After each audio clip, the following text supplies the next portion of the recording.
Hello, this is Jessie from Jessie at Home, and in this video I'm going to show you how to do the single crochet join as you go. Alright, there are a couple different methods I've seen of doing this. Some of them involve you having to remove the hook a lot of times. This is just the way that I like to do it. Okay, it's something I came up with making a pattern a while ago, but I'm very sure that other people have certainly come up with it at other times, so it's not my technique, it's just a technique that I like to use that solved a problem I had a while back, and now I'm going to show it to you. This is a great way to join crochet squares. And what I've done is this first square, these are 4 squares I'm making into a pillow cover. And this is how I want them all laid out. So I actually started off by making a single crochet all the way around this square. For this particular style, what I'm showing you is just straight single crochets. So I've done single crochet all the way around the square with 2 chains in the corner. It's good to have 2 chains because that way when you're at a corner, there's 1 for each side. So I've done the single crochet all the way around. And I know that there's actually 25 single crochets and then chain 2 and then 25 and then chain 2 in this particular piece. And then I figured out how I want to lay everything out. Okay, so for now we're going to move these 2 out of our way. And now I've started my next piece that I'm going to join. And I started down here, started my single crochets, 25 of them, chain 2, 25 of them, and right now all I've done is the chain 1 because now I'm going to show you how to join as we go when I do this next round. So I've only done 1 of those chain 2s because the second one is actually, the first one is part of this side and the second one is part of this side, so I'm going to join. And I'm very sorry if I sound a little different than normal, but I seem to have a slight bit of a cold right now. Alright, so what I'm going to do is I'm going to slip my hook into the chain 2 at this corner. So here's my chain 2 and I'm just slipping my hook into the chain 2 and then making my chain right through that. Now I'm going to insert my hook underneath the next set of loops. Okay, this was the chain. I'm going to insert my hook underneath the loop on top of the next single crochet, and then in this case I happen to know that this single crochet is actually the one that goes in the corner space, so I'm putting this in my corner space and oops, as if I were making a single crochet. So once more, I'm inserting my hook from the front side to the back side of this of the top loop of this piece. And then I'm going to make my single crochet. My next single crochet goes in the chain space. So again, I'm actually going from the front to the back, yarn over, pull through. Just like I would for a single crochet. And now I'm going to finish that single crochet by yarning over and pulling through everything on the hook, which includes that loop. Okay. Now I'm going to continue. I'm going to insert my hook from the front side to the back in the next set of loops. Okay, and then in the top of the next stitch on the side I'm joining to. And then I'm going to make my next single crochet. So again, we're going from front to back in the next stitch. Yarn over, pull through. Yarn over, pull through everything. Okay, let me show you a few more and then we'll take a farther shot from it. Insert your hook front to back in the top loop of the next stitch and then make the single crochet in the next stitch on the other piece. From front to back and then make the single crochet. Front to back, make the single crochet.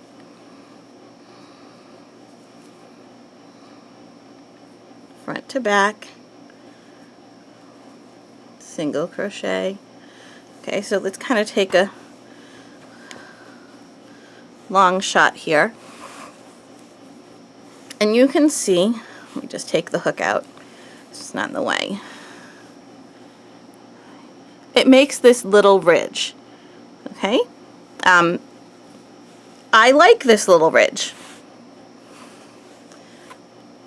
If you don't like the little ridge, then this is not the way to join for you.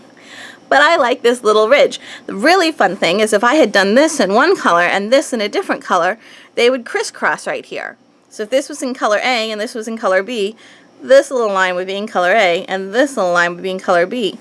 So it does some fun things with it if you play with your colors, which I love to do. So now I'm just going to continue all the way to the edge, and my last single crochet would go into, I'd go through the top loop of this last single crochet and then into, and that was out of a chain space, so it would go into this chain space, and then I would form my next, my last chain, my first of my chain 2 chains into here, just like I did over here.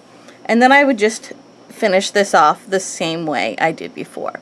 Okay, and I'm going to come back and I'm going to show you what happens after I have 3 pieces joined and then I need to join one at a corner.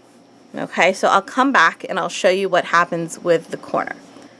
Alright, so I joined the first 2 squares and then I added on the 3rd square, and now I have started the last square and I want to show you the corner. Something I probably should clarify that I didn't really say clearly enough last time.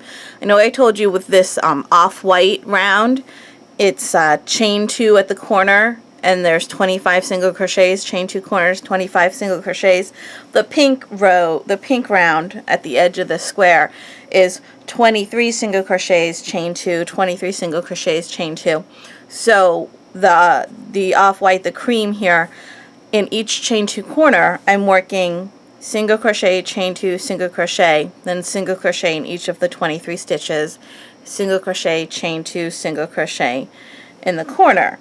And that's what brings me up to 25. I was assuming you know that, but I probably shouldn't make that assumption.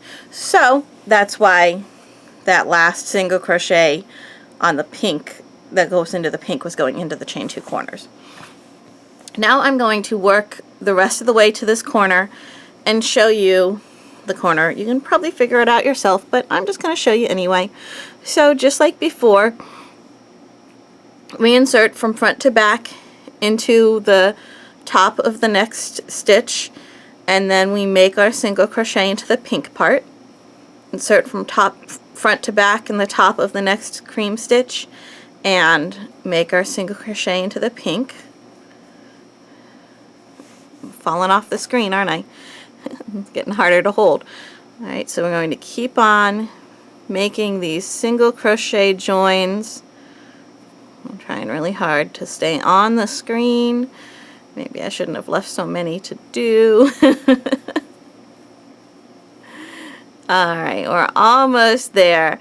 Working this single crochet into the last single crochet of the pink, and then the next single crochet is going into the chain 2 on the pink. Alright, so that's my last single crochet, and now I have to do the chain 2 corner. Okay, so let's take a look at this. In my chain 2 corner, the first chain counts as part of this side, so it should connect to this square. The second chain counts as part of this side, so it should connect into this square. Okay, you may find a tiny little gap here if you don't pull everything tightly enough. You can always come back with a scrapping yarn from the inside to sew that, but as long as you give it a good pull when you're working, you should be fine. And honestly, there's, you know, gaps in lots of places here, so I'm not going to stress about it, but it depends on what you're making as to how much stress you feel. So our first of our chain 2 goes into this piece, so we're going into the chain 2 from this corner and making a chain.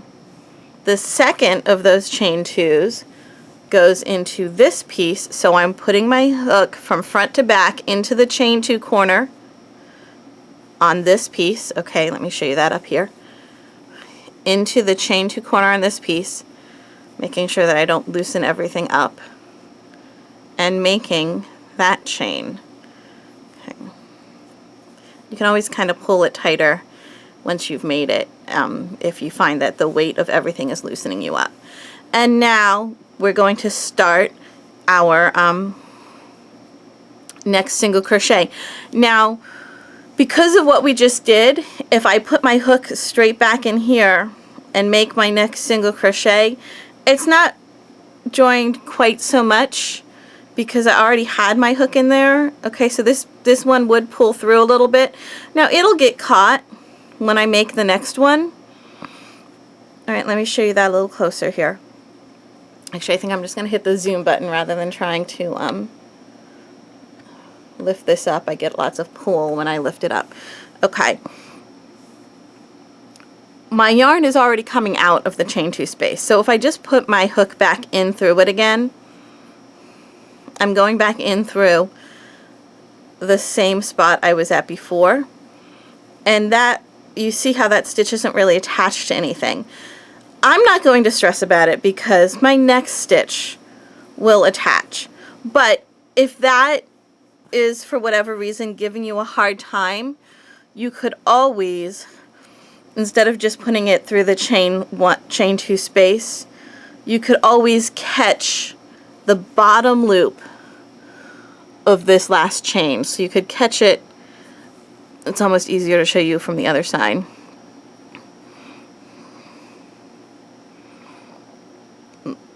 There we go. There.